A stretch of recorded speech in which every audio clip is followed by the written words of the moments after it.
नमस्कार, मैं हूं संजय शर्मा। आप देख रहे हैं 4 पीएम न्यूज़ नेटवर्क। अगर बड़े-बड़े बयानों से युद्ध जीते जा सकते होते तो मेरा दावा है कि अब तक हम पाकिस्तान का युद्ध जीत चुके होते। क्योंकि बयान देने में हमारे प्रधानमंत्री जी का कोई सानी नहीं है। मैं आतंकवादियों को छोड़ूँगा नहीं। ये चुनाव कश्मीर में जाके नहीं कहा उन्होंने, बिहार के चुनाव रैली में कहा। चुनावी रैली है क्योंकि चुनाव की तैयारियाँ ही टाइप की हैं, तो आतंकवादियों को चुनौती भी बिहार को। राहुल गांधी अमेरिका से आके कश्मीर पहुँच गए, प्रधानमंत्री जी वापस लौटे और बिहार पहुंच गए। चेतावनी का नतीजा क्या हुआ? गोदी मीडिया पे खबरें चल रही हैं, पाकिस्तान पानी को तरस गया, हाहाकार मच गया। कार्टून बन रहे हैं कि वहां की टंकियों में पानी खत्म हो गया। लेकिन हकीकत यह कि सिंधु नदी का एक बूंद पानी भी नहीं रुका है। विशेषज्ञ कह रहे हैं पानी रुक भी नहीं पाएगा। हजारों करोड़ रुपए खर्च होंगे, बांध बनाने पड़ेंगे, 15-20 साल लग जाएंगे। देखिए, गोदी मीडिया आपको ये सब नहीं बताएगा। वो तो कहेगा कि प्रधानमंत्री ने कहा, बटन दब गया और सिंधु नदी का पानी रुक गया। अब अगर कोई आदमी ये सवाल पूछ रहा है कि जिस दिन हमला हुआ उस दिन घंटों 2 घंटे तक सिक्योरिटी कहाँ थी? फौज क्यों नहीं थी? पुलिस क्यों नहीं थी? तो कह दिया जाता है ये तो दुश्मन है भारत का। अगर उसका बयान पाकिस्तान की मीडिया कोट कर ले तो नेहा राठौर जैसा हश्र होगा। नेहा राठौर ने सवाल पूछे तो उन पे एफआईआर हो गई। और कहा गया कि साहब पाकिस्तान की मीडिया ने इसको ट्वीट कर दिया। पाकिस्तान में ये मीडिया में ट्वीट हो गया कि सवाल पूछ रहे हैं इसलिए साहब देश के खिलाफ मामला हो गया। अरे भक्तों, इस बात का भी जवाब दे दो कि नवाज शरीफ को हैप्पी बर्थडे कहने के लिए कौन अपना जहाज लेकर पाकिस्तान पहुंच गया था? राहुल गांधी? मनमोहन सिंह? किसने कहा था हैप्पी बर्थडे अम्मी जी, आपके बेटे को जन्मदिन मुबारक हो? कौन गया था? किसने आईएसआई के अफसरों को बुला के अपने एयरफोर्स के स्टेशनों का दौरा करा दिया था? पुलवामा में जो 350 किलो आरडीएक्स था वो कहां से आया था आज तक नहीं पता। वो कर्नल देवेंद्र सिंह जो डिप्टी एसपी देवेंद्र सिंह पकड़ा गया था वो कहाँ है किसी को नहीं पता। अब अगर मैं ये सवाल पूछ रहा हूँ, ये पाकिस्तान की मीडिया ट्वीट करेगा तो लखनऊ के हजरतगंज थाने में मेरे खिलाफ भी एफआईआर हो जाएगी। क्या मैं ये सवाल ना पूछूं? मैं अपने देश की सरकार से सवाल ना पूछूं कि सुरक्षा में चूक क्यों हुई? कौन जिम्मेदार है 28 लोगों की मौत का? एक एफआईआर नहीं, 10 एफआईआर हो। सवाल है मीडिया का, पूछना तो पूछना चाहिए और पूछेंगे जरूर। हम गोदी मीडिया नहीं है। हमने अवैध जी भी कहा देश में चल क्या रहा है। एक युद्ध वहां चल रहा है, एक युद्ध यूपी में चल रहा है। एक दलित सांसद की गाड़ी पे टायर वायर फेंके, अखिलेश यादव बड़े फायर हो गए। उन्होंने कहा कि जानबूझ के सीधा मुख्यमंत्री डीजीपी पर आरोप लगा दिया, ये लोग साजिश रच रहे हैं, निपटाना चाहते हैं। और फिर योगी सरकार के एक राज्य मंत्री वो ऐसे मैदान में आए कि होश वक्त हो गए। कह रहे अखिलेश जी दिमाग ठीक करिए, मतलब भाव यही था, चुनाव में बता देंगे। एक एक ठाकुर गांव में अगर है ना तो उसके 100-100 वोट हैं। अब ये एक ठाकुर पे 100 वोट कहां से आ? मुझे मनोज झा ने जो पार्लियामेंट में किताब कविता पढ़ी थी वो याद आई, ठाकुर का हुआ। ये सामंतवादी सोच अभी भी योगी सरकार के मंत्रियों में है। अजीब स्थिति बनती जा रही है पिछड़े दलितों बराम छत्रियों के बीच में। तमाम बातें मैंने अवैध वेजी से पूछी हैं। बहुत शानदार बातचीत है, ले चलता हूं उनको उनके पास। आपको आपसे रिक्वेस्ट है उससे पहले चैनल को सब्सक्राइब करना और ज्वाइन करना ना भूले। चलते हैं अभय जी के पास। 4 पीएम न्यूज नेटवर्क में आपका स्वागत है अभय द्विवेदी जी। क्या बयान वीरों के बयान से हम संतुष्ट हो जाएं? सिंधु नदी में जल समझौता था, हम उल्लंघन कर दे रहे हैं, हमने वो समझौता तोड़ दिया। गोदी मीडिया चिल्ला रहा है कि पाकिस्तान पानी पानी को तरस गया। कई मैंने चैनल देखे, पानी को तरस गया, पता चला कि सिंधु नदी का जितना पानी जा रहा है उसमें थोड़ी बढ़ोतरी हुई है, कम तो नहीं हुआ इसमें एक भी। टीवी चैनलों पर चल रहा है कि पानी की वजह से पाकिस्तान में हाहाकार मच गया। मैंने चेक किया, मैंने मालूम किया, पता चला 1 इंच पानी भी बंद नहीं हुआ। फिर टीवी चैनल चला था आतंक का इतना बड़ा थप्पड़, ये है 56 इंच का सीना, आतंकियों के घर उड़ा दिए आईडी से। मैंने सोचा कि जब पता ही था कि आतंकियों के घर हैं, तो इंतजार क्यों कर रहे थे उड़ाने का? आतंकियों को ही पहले उड़ा देते। जब आपको 3 दिन में पता चल गया आतंकी हैं, उनके घर उड़ा दिए। उत्तर प्रदेश में जो बुलडोजर से घर तोड़े जाते हैं वहां आईडी से उड़ा दिए जा रहे हैं। जितनी बातें की गई वो सब ढाक के 3 पात। बड़े बड़े बयान बिहार की चुनाव रैलियों में, हम आतंकवादियों को छोड़ेंगे नहीं, बहुत बड़ी गलती है। लोग याद कर रहे हैं कि पुलवामा में आरडीएक्स किसने रखा, आज तक पता नहीं। ये सब हो क्या रहा है देश में? प्रधानमंत्री सर्वदलीय बैठक में आना पसंद नहीं कर रहे हैं। वो उनको लग रहा है कि होगी बैठक में बिहार की रैली ज्यादा इंपॉर्टेंट है। मल्लिकार्जुन खड़गे ने आज कहा है कि देश अब प्रैक्टिकल चाहता है, कार्रवाई चाहता है। हम तो समझौते को तैयार है, बात करने को तैयार हैं, जो मदद होगी करने को तैयार है, लेकिन प्रधानमंत्री तो बात ही नहीं करना चाहते। अब आज कल से आज तक सभी दलों ने मांग करी है कि वे संसद का विशेष सत्र बुलाया जाए। विपक्ष ने कहा हम सरकार के साथ है, इस मुद्दे पर सरकार कुछ करे तो। क्या लंबे-लंबे बड़े-बड़े बयानों से अब जी पाकिस्तान डर जाएगा, आतंकी डर जाएंगे, उनके घर उड़ाने से आतंकी डर जाएंगे। सुरक्षा में चूक कैसी हुई? जिस जगह पे आतंकी 2 महीने पहले देखी करके आ गए, सरकार को और आईबी को पता ही नहीं था कि वो रास्ता खुल गया, ऐसे-ऐसे बयान आ रहे हैं। कुछ मजाक सा नहीं लग रहा आपको सारा? देखिए, पाकिस्तान तो भारत से डरता ही है पहले से। मैं ये मानता हूं कि पाकिस्तान भारत से डरता है। पाकिस्तान भारत के खिलाफ नियमित युद्ध में यानी रेगुलर वार में नहीं जाना चाहता, क्योंकि उसकी हैसियत नहीं है कि भारत के साथ रेगुलर वार में भारत से रेगुलर वार में निपट सके। जिस तरह भारत चीन के साथ नियमित युद्ध में नहीं जाना चाहता, उसी तरह पाकिस्तान भारत के साथ नियमित युद्ध में नहीं जाना चाहता। अभी अभी मेजर जनरल दिलावर सिंह ने साफ तौर पे एक बातचीट में कहा है, स्वीकार किया है, जो कि कश्मीर में 1999 से लेकर 2004 तक तैनात रहे और वो एंटी टेररिस्ट ऑपरेशंस के एक्सपर्ट माने जाते थे। उन्होंने साफ तौर पे कहा कि भारत रक्षा तैयारियों में पाकिस्तान से आगे है और चीन से पीछे है, और पाकिस्तान के ऊपर भारत की श्रेष्ठता लंबे अरसे तक चलने वाली है, और चीन के मुकाबले भारत की जो कमतरी है वो भी लंबे अरसे तक चलने वाली है। बिल्कुल बिल्कुल ये एक स्पष्ट बात है, और इसको बात को देश की आम जनता भी अच्छी तरह समझती है। आम जनता जानती है कि जितनी भी छाती ठोकी जाती है सारी पाकिस्तान के खिलाफ ठोकी जाती है, इसलिए ठोकी जाती है कि पाकिस्तान पहले से ही घबराया हुआ है, एक आपका कमजोर प्रतिद्वंदी है। इसीलिए पाकिस्तान यहां पर आतंकवादी भेजता है, एक तरह से भारत के खिलाफ खुफिया और छापामार युद्ध चलाता है पाकिस्तान। चीन तो भारत में कोई आतंकवादी नहीं भेजता, इसलिए भेजता तो चीन को उसकी आवश्यकता नहीं। चीन जानता है कि हमारा कोई नहीं बिगाड़ सकता, हम भारत की जमीन दाब सकते हैं, भारत हमारी जमीन नहीं दाब सकता। उसने दाब रखी है लद्दाख में, हम उसके साथ आर्थिक संबंध ठीक करने में लगे हुए हैं। पाकिस्तान जानता है कि भारत ने एक बार इंदिरा गांधी के नेतृत्व में उसके 2 टुकड़े कर दिए थे, एक पूर्वी और पश्चिमी पाकिस्तान था, पाकिस्तान एक ही रह गया, पूर्वी पाकिस्तान बांग्लादेश हो गया। उस दिन के बाद से पाकिस्तान ने तय किया था कि हम भारत से इसका बदला लेंगे। उसने कहा कश्मीर में हम धीरे धीरे करके कश्मीर में धीरे धीरे करके हम रक्तपात करेंगे और भारत का खून जो है कश्मीर के जरिए निकालेंगे। ये पाकिस्तान ने कसम खाई थी, इसीलिए वहां पर आतंकवाद को लगातार बढ़ावा मिल रहा है। तो पहली बात तो यह है कि पाकिस्तान के ऊपर भारत हमला करेगा कि नहीं करेगा, क्या नहीं करेगा, ये सब भारत का अपना निर्णय है। भारत जिस दिन हमला करना चाहेगा और ये चाहेगा कि हम पाकिस्तान के ज्यादा हिस्से को दबोच लें, आधे से ज्यादा पाक अधिकृत कश्मीर हासिल कर लें, क्या कर लें, ये सब भारत अपने विकल्पों पर विचार करके ऐसा कर सकता है। भारत के पास ताकत भी है, पहली बात। दूसरी बात, जहां तक सिंधु जल समझौते का सवाल है, सिंधु जल समझौते में तो भारत के पास ये तकनीकी और व्यवहारिक क्षमता ही नहीं है कि वो सिंधु के पानी को पाकिस्तान जाने से रोक सके। ये बात सभी विशेषज्ञों ने स्पष्ट रूप से कह दी है, इसमें किसी लफ्फाजी की जरूरत नहीं है, ये एक तकनीकी मामला है। अभी स्थिति क्या है कि झेलम का पानी भारत ने रोका हुआ था, भारत के जो रिजर्वायर्स थे, जलाशय थे, उनमें उस पानी को उन्होंने छोड़ा, तो वो पाकिस्तान के इलाकों में उससे फ्लड आ गई। अभी 1-2 दिन पहले की बात है, तो पाकिस्तान ने इसकी भी शिकायत की है। दिक्कत की बात यह है कि सिंधु के पानी को रोकने के लिए भारत को जिन विशाल बांधों और रिजर्वायर्स की, बड़े बड़े जलाशयों की आवश्यकता पड़ेगी, उसको बनाने में 10 से 20 साल लगेंगे और बिलियंस ऑफ डॉलर की रकम उसमें खर्च होगी। तो भारत ने जो कदम उठाया है कि हम सिंधु जल समझौते को मुलतवी करते हैं, सस्पेंड करते हैं, वो दरअसल एक टोकन, सांकेतिक कदम है, और पाकिस्तान इस बात को जानता है, इसलिए पाकिस्तान को इसकी कोई फिक्र नहीं है।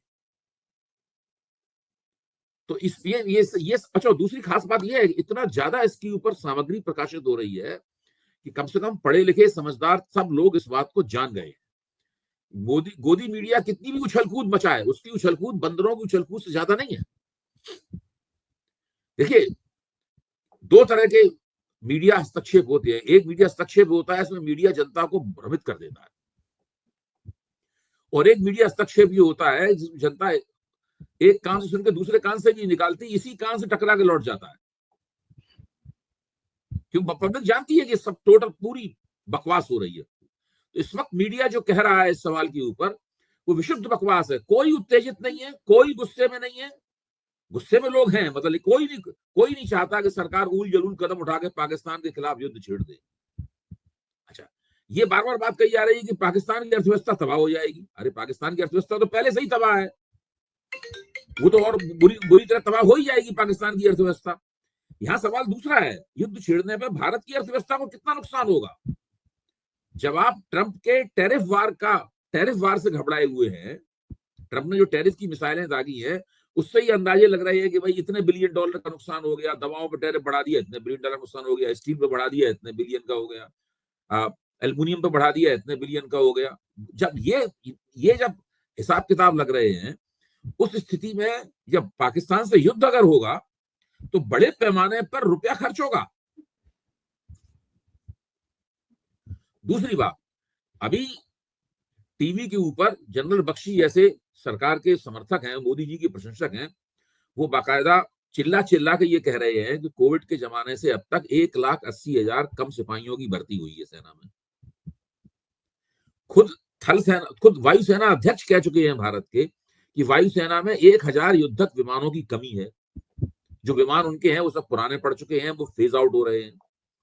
जब थल सेना और वायुसेना आपकी तैयार नहीं है, वॉर रेडी नहीं है जो पूरी तरीके से, तो भारत उस स्थिति में युद्ध करने की हिमाकत क्यों करेगा। तो ये सब कुछ जो हो रहा है, ये सब बिल्कुल बेकार की बातें हैं। मुझे तो ये भी लगता है कि शायद सरकार में एक कहीं कुछ तरह की चिंता भी है कि जो मीडिया में सब जो हो रहा है, इससे लोगों की अपेक्षाएं इतनी ज्यादा तो नहीं बढ़ जाएंगी कि जब हम सर्जिकल स्ट्राइक करेंगे या कोई और कदम उठाएंगे तो लोग कहेंगे ये क्या किए, कबूतर मार के चले आए। सही बात है। देखिए, उड़ी की और बालाकोट स्ट्राइक जो उन्होंने की थी ना, उस स्ट्राइक के ऊपर जो देश के प्रमुख सुरक्षा सलाहकार हैं, आप उनका वक्तव्य देखिए जो आज छप रहे हैं, तो तब की बात नहीं कह रहा हूं। अजय साहनी से बड़ा देश में कोई सुरक्षा विशेषज्ञ नहीं है। वो एशियाई टेररिज्म पोर्टल के चेयरमैन है और जो कॉन्फ्लिक्ट स्टडी का इंस्टीट्यूट है उसके संस्थापक है। अभी इंडियन एक्सप्रेस में उनका लेख छपा था, ज्यादा नहीं, 3-4 दिन पहले की बात है, जिसमें उन्होंने स्पष्ट रूप से कहा था कि जो पहले सर्जिकल स्ट्राइक हुई है उनके फौजी फलितार्थ संदिग्ध हैं, यानी सरकार को कुछ और करना पड़ेगा। ये सब लोग कह रहे हैं ये कि वो अगर काम जो पहले किया था वो किया तो कुछ ना मिलेगा, न राजनीतिक लाभ मिलेगा, न लोगों को संतोष होगा उससे। पाकिस्तान को दंडित कैसे किया जाए बिना अपने लिए दिक्कतें मोल लेने से बचते हुए पाकिस्तान को कैसे दंडित किया जाए, ये एक बहुत बड़ी पहेली है। सरकार को ये पहेली सुलझानी है। मीडिया इस पहेली को सुलझाने में बाधाएं डाल रहा है, मेरा कहना यह है। तो मीडिया में जो उछल कूद मची हुई है, इस तरह की बातें की जा रही हैं कि सब वो उनके लोग अपने अफसरों, अपने परिवार वालों को विदेश भेज रहे हैं विशेष प्लेन से, और पाकिस्तान थर-थर कांप रहा है, उनकी हाजत रुकी हुई है। मतलब इस तरह की जो बातें कही जा रही हैं, ये सब बातें बहुत ही सस्ते किस्म की, सतही और स्थूल बातें हैं। इन बातों से कोई भी देश में प्रभावित नहीं है। ये उसी तरह का मनोरंजन है कि इसमें कोई घटिया किस्म का एक कॉमिक गाना गा दे टीवी के ऊपर तो लोग खुश हो जाएं उसको गा के, और उसके बाद 15-20 मिनट के बाद उसको भूल जाएंगे वो, क्योंकि अच्छा गाना ही लोगों को याद रहता है, खराब गाना लोगों को याद नहीं रहता। तो मैं इसलिए नहीं कह रहा हूं कि जो मीडिया पे हो रहा है इससे न बीजेपी को कोई राजनीतिक लाभ हो रहा है, न राष्ट्रवादी भावनाओं को कोई ऐसा कोई उछाल उसके अंदर आ रहा है। लोगों में गुस्सा है, लेकिन गुस्से का मतलब ये नहीं है कि लोग गुस्से में अपनी अकल को ताक पर रख चुके हैं, ऐसी कोई बात नहीं है। मीडिया उनको भ्रमित नहीं कर सकता, गुमराह नहीं कर सकता। दूसरी तरफ एक बड़ा मुद्दा ये है, अगर हम ये कह रहे हैं कि वहां सिक्योरिटी लैब्स था, सरकार को क्यों नहीं पता था, इंटेलिजेंस को क्यों नहीं पता था, क्या को हजारों करोड़ रुपए इंटेलिजेंस पे खर्च किए जाते हैं, तो क्या ये देशद्रोह है? हमें सवाल पूछने का हक नहीं है? अगर मैंने सवाल ये पूछा और पाकिस्तान की मीडिया ने मेरा सवाल कोट कर दिया तो मैं अपराधी हो गया। नेहा सिंह राठौर एक बहुत लोकप्रिय गायिका हैं। उन्होंने सवाल पूछे और कोई भी सवाल ऐसा नहीं था जो देश का विरोध में हो। अगर सरकार से सवाल पूछना, मोदी सरकार नहीं है, मोदी देश नहीं है, देश इससे कहीं मोदी से कहीं बड़ा है। वो नेहा राठौर के बयान को पाकिस्तान के मीडिया ने कहीं कोड कर दिया, साहब तुरंत लखनऊ में एफआईआर दर्ज हो गई। एक फटेहाल टाइप के कवि हैं जिनको कोई पूछता नहीं था, वो कवि जी गए और फोटो खिंचाया उन्होंने और नेहा राठौर पे उन्हें एफआईआर हो गई कि साहब इनके इनके ट्वीट करने से बड़ा सामाजिक सद्भाव बिगड़ गया। बीजेपी के प्रवक्ता का सुन रहा था मैं, जो पहले एंकर रिपोर्टर था, जो बंदर की तरह नाचता रहता था अन्ना गोस्वामी के यहाँ, अब वो भाजपा का प्रवक्ता हो गया है। वो कह रहा था कि आप देखिए बीजेपी के किसी नेता का बयान तो कोट नहीं किया, ये पाकिस्तान ने, ये विपक्ष के नेताओं के बयान कोट कर रहे हैं। अगर विपक्ष के नेता कह रहे हैं कि पाक ये बताना चाहिए कि हमले में सिक्योरिटी कहाँ थी, किसकी जिम्मेदारी है ये, तो हम ये सवाल पूछना देशद्रोह हो गया। नेहा राठौर ने इतना पूछ लिया तो देशद्रोह हो गया। कौन से जमाने में चले गए हैं ये लोग, इनकी आंखों पे संजय जी, पट्टी। पाकिस्तान का स्पष्ट आरोप है कि भारत ने ये नूरा कुश्ती लड़ी है। उनके उप प्रधानमंत्री ने प्रेस कॉन्फ्रेंस में, जो प्रेस कॉन्फ्रेंस बहुत आसानी के साथ सोशल मीडिया पर उपलब्ध है, उसमें साफ तौर पर कहा है कि सवाल उठाया है, क्या ये नूरा कुश्ती तो नहीं है? क्या लगाया है उन्होंने, क्या ये नूरा कुश्ती तो नहीं है? अच्छा, पाकिस्तान ये कह रहा है तो उसके ऊपर यकीन करने की आवश्यकता नहीं है। हमें अपनी सरकार पे यकीन है, मैं यहां से चलता हूं, लेकिन सरकार को हमारे यकीन के साथ इंसाफ करना होगा ना। बिल्कुल ठीक बात। हमारा यकीन अंधभक्त का यकीन नहीं है, हमारा यकीन एक मूर्ख व्यक्ति का यकीन नहीं है, हमारा यकीन एक एक तर्कपूर्ण यकीन होना चाहिए ना। हमें भरोसा होना चाहिए कि जिस चीज पे हम यकीन कर रहे हैं वो सही है। तो सरकार को चाहिए कि वो ये बताए कि हमारे ये क्यों हुआ, सुरक्षा जो में समस्या हुई, आखिरकार वो कौन सी परिस्थितियां हैं जिनकी वजह से हमारी जो इंटेलिजेंस एजेंसियां हैं उनको ये जानकारियां मिलनी आजकल बंद हो गई। उनके जो उनके जो मुखबिर थे, जहां से उनको जानकारियां मिलती हैं, उनका नेटवर्क भंग क्यों हो गया है? ये एक बहुत बड़ा सवाल है। जहां तक मुझे पता है कि जब पिछला चुनाव हुआ तो चुनाव के दौरान जो बकरवाल गुजर थे, उन बकरवाल गुजर भारतीय फौज के फ्रंट लाइन मुखबिर थे। उन्होंने सबसे पहले बताया था कि कारगिल में वहां पर बंकरों में लोग बैठे हुए हैं हथियार लिए हुए, और वो भारतीय फौज उनका बाकायदा अपने जासूसों की तरह उनका इस्तेमाल करती थी। वो भेड़ें चराने जाते थे, आदिवासी हैं, मुसलमान आदिवासी हैं, और वहां से मिलता था, और मिलिट्री अपने विशेष जो उनका कोष होता है उसकी उससे उनको देती दिलाती भी थी उनको। सब लोग इस बात को जानते हैं, यही तरीका होता है।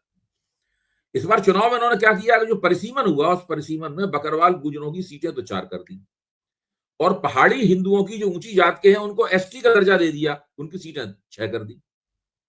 ये देख के बकरवाल गुजर नाराज हो गए कि भाई हमारी पैर पे पैर रख रहे हैं।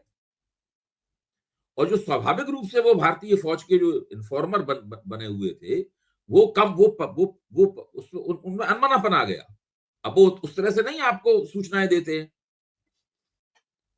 अच्छा, दूसरे बार बार ये लोगों ने ये बयान दिए कि सब बस्ती ठीक है, सब ठीक है, पर्यटक बढ़ रहे हैं, इतना ज्यादा बोले हैं, इतना ज्यादा अपने मुंह मियां मिट्ठू बने हैं कि उससे पूरे सतर्कता में एक ढीलापन आ गया। आमतौर पर माहौल ढीलापन आ गया। बीजेपी वाले खुद ही झूठ बोलते रहे और खुद ही उस झूठ पे यकीन करने लगे, और इसका असर सभी जगह तरफ हुआ। प्रशासन पे हुआ इसका असर सुरक्षा बलों पे हुआ, इसका असर इंटेलिजेंस एजेंसियों पर भी हुआ। इस प्रक्रिया में एक चौतरफा ढील हो गई, और उस चौतरफा ढील का नतीजा यह है कि पहले हमेशा केवल घाटी में ही आतंकवादी होते थे, अब आतंकवादी घाटी में भी हैं, आतंकवादी घटनाएं घाटी में भी हो रही हैं और जम्मू में हो रही हैं, क्योंकि पहले जम्मू में आतंकवादी घटनाएं ना के बराबर होती। यानी आतंकवाद पहले सरकार के इस रवैये के कारण आतंकवाद पहले से बढ़ गया है। इसकी जिम्मेदारी सिर्फ 3 लोगों के ऊपर है। पहले व्यक्ति का नाम है नरेंद्र मोदी, दूसरे का नाम है अमित शाह, तीसरे का नाम है मनोज सिन्हा।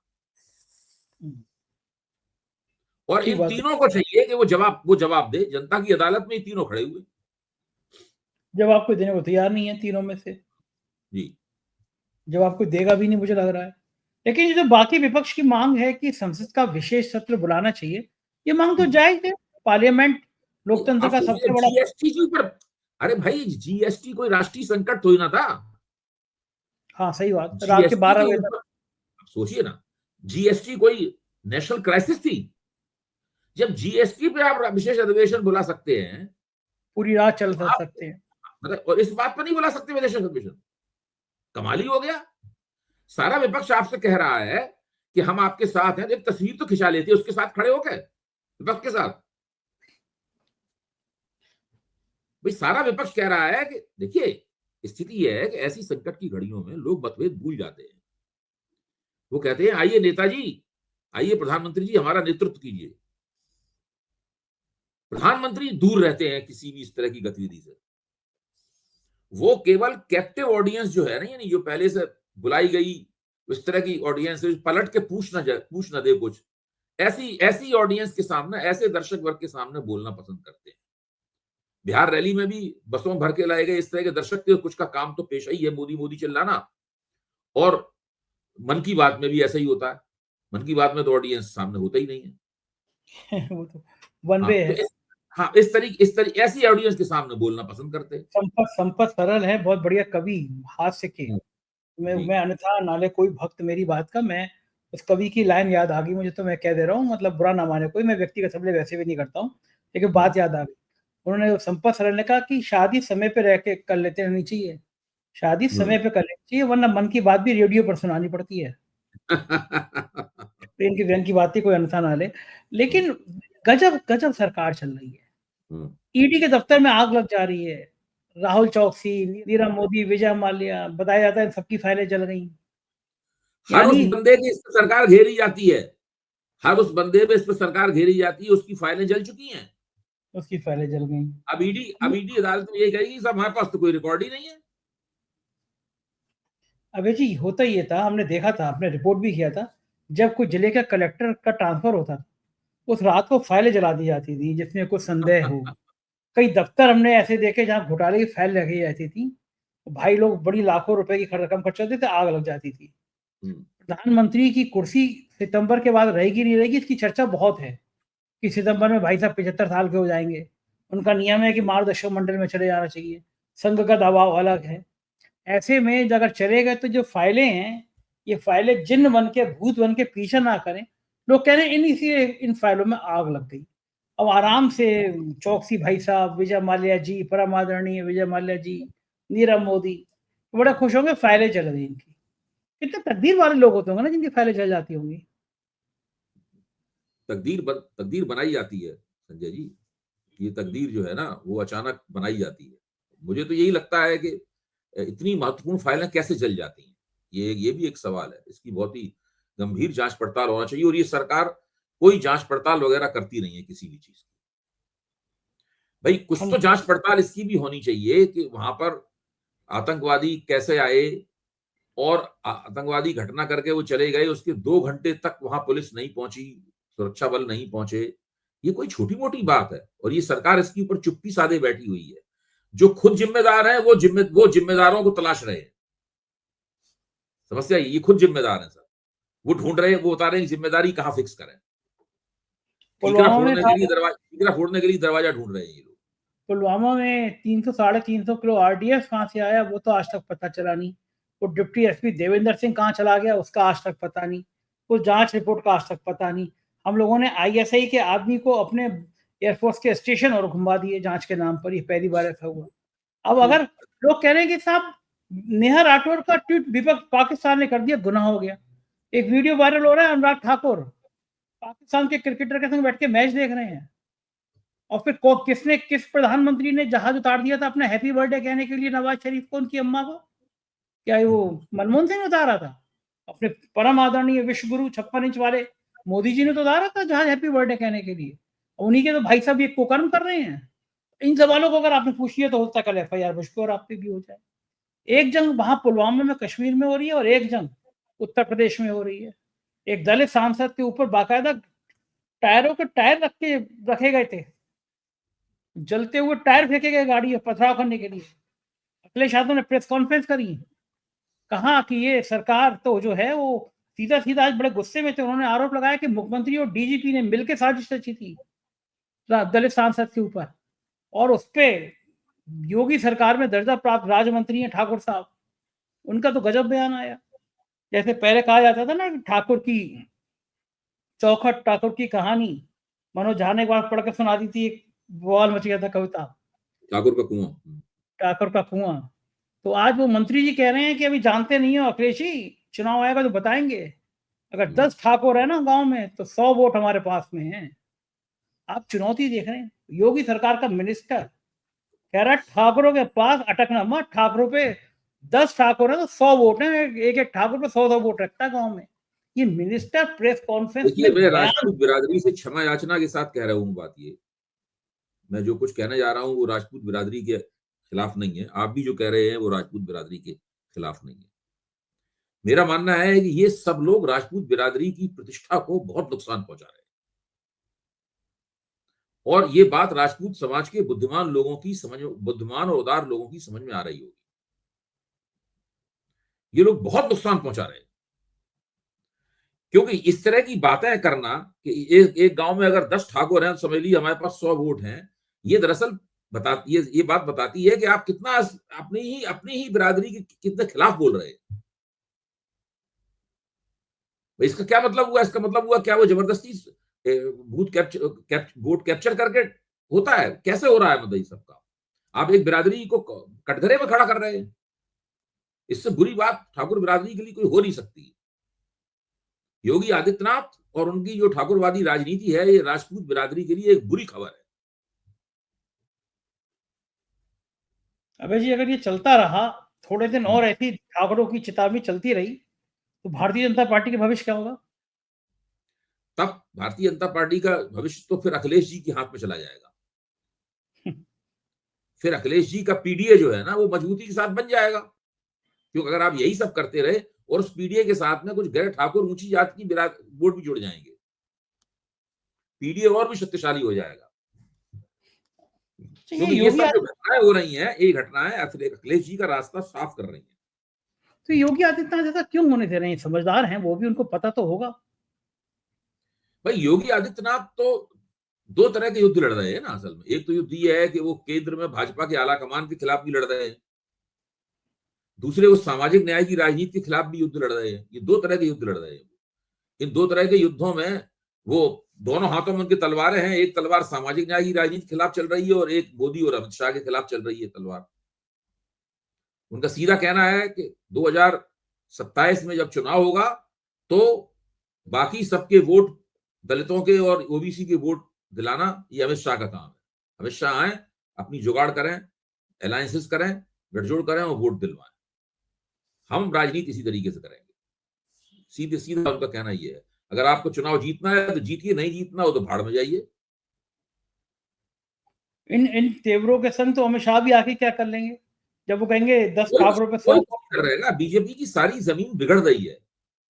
मैं ये मानता हूं कि बीजेपी की सारी जमीन बिगड़ रही है। आपको ध्यान होगा कि लोकसभा चुनाव से पहले वो बहुत बड़े बड़े बहुत ही ऐसे बयान देते थे, बड़े जहरीले किस्म के लगते थे। स्वामी प्रसाद मौर्य समाजवादी पार्टी में थे, लोग कहते थे इन बयानों का बड़ा नुकसान होगा, ये होगा वो होगा, सनातन एकता हो जाएगी। क्या हुआ? सनातन एकता तो स्वामी प्रसाद मौर्य ने जो बयान दिए, स्वामी प्रसाद मौर्य की पार्टी ही जीती। सनातनियों की कहां एकता हुई? सही बात है, बिल्कुल सही बात है। नुकसान हो गया, और इससे इस जातीय जो नफरत पैदा हो रही है, इससे शायद और ही ज्यादा नुकसान होगा। नहीं होना चाहिए, समाज के लिए ठीक भी नहीं है। बहुत बहुत शुक्रिया अभय जी, आपने हमें समय दिया। Thank you sir. ये थे अभय दुबे जी, और मुझको यकीन है ये बातचीत आपको पसंद आई होगी। चैनल को आपका प्यार चाहिए, आपका कमेंट चाहिए, जरूर करिएगा। शुक्रिया, थैंक यू।